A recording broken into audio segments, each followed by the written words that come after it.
Hello everyone, কেমন আছো তোমরা সকলে? আশা করব সকলেই খুব খুব ভালো আছো আর আমিও অনেক ভালো আছি। আর বিগত কিছু মাস ধরে আমি তোমাদের সাথে কোনো ভ্লগ আপলোড করতে পারিনি, শুধুমাত্র মিনি ভ্লগ আর শর্টই আপলোড করে গেছি। তাই ভাবলাম এখন থেকে সপ্তাহে কেননা 2 থেকে 3টে বড় ভ্লগ দেওয়ার চেষ্টাই করব, মানে ভ্লগ দেওয়ার চেষ্টা করব। যাই হোক, এদিকে কথা বলতে বলতে দেখতে পাচ্ছ আজকে কি নিয়ে বসেছি বলো তো? আজকে একটা মাটির থালার ডিজাইন তোমাদের সাথে শেয়ার করব। ভাবলাম শর্টের মাধ্যমে তো এর আগেও তোমাদের সাথে মাটির থালার ডিজাইন, বাটির ডিজাইন, গ্লাসের ডিজাইন পর্যন্ত শেয়ার করেছি, আরও অনেক কিছু শেয়ার করেছি।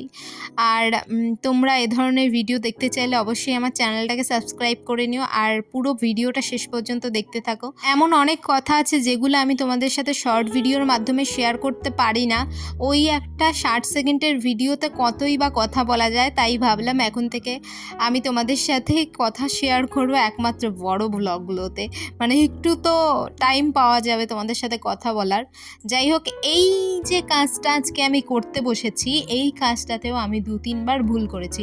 আমাকে অনেকেই জিজ্ঞাসা করে যে তুই যখন কাজ করতে বসিস বা তুমি যখন কাজ করতে বসো তোমার ভুল হয় কি না? ভুল অবশ্যই হয়, সেরকম এই কাজটাতেও 3-4টে ভুল আমার হয়েছে। এই যে এখন এই যে ডিজাইনটা করছি, এই পাশ দিয়েই দেখবে আমি একটা পদ্ম ফুলের ডিজাইন তুলেছি। এই পদ্ম ফুলের প্রথমের ডিজাইনটাই আমার ভুল হয়ে গেছে, মানে আমি এতগুলো পাপড়ি দিয়ে ফেলেছি আর এখানে পদ্ম ফুলটাকে দেখে মনে হচ্ছে না এটা পদ্ম ফুল।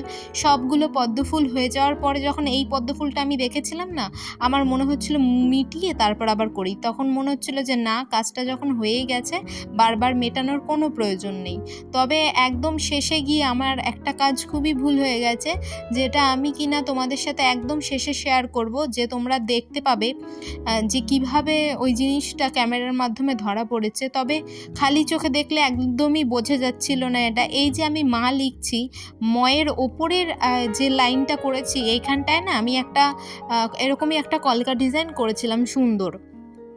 তো এখানে মায়ের একটা সাইডে যে ত্রিশূলের পাশে আমি একটা চোখও বানিয়েছিলাম। ওই চোখটা করার জন্য আমি ব্ল্যাক কালার ইউজ করার পরে তুলিটা ভালোভাবে ধুয়েছিলাম। কোনো কারণে হয়তো তুলিটার মধ্যে কালো রঙটা থেকে গিয়েছিল। তারপর আমি সাদা রঙে আবার ড্যাপ করে আর ওপর দিয়ে এই কলকা ডিজাইনটা করেছিলাম মায়ের ওপর দিয়ে। যাই হোক, এখানে ওই কলকা ডিজাইনটা করার সময় ওই কোনো কারণে হয়তো ওই কালো রঙটা থেকে যাওয়ার জন্য আমি যখন কলকাটা করি তখন ওই কলকাটা একা একা গ্রিন কালার হয়ে গেছে। তো এত কিছু সাদার মাঝখানে তো আর গ্রিন কালার দেখতে একদমই ভালো লাগবে না। সেজন্য আমি কি করেছিলাম, এই লাল রঙটা দিয়ে ওই রঙটার ওপর দিয়ে মিটিয়ে দেওয়ার চেষ্টা করেছি। এখন আমার চোখে তো আর ধরা পড়েনি। লাস্টে গিয়ে আমি যখন ভার্নিশ করছিলাম তখন আমার মনে হয়েছে যে না, ওই জিনিসটা রয়ে গেছে। এই দেখো এখন ভার্নিশ করছি, ময়ের ওপরে ঠিক হালকা রং রয়েই গেছে।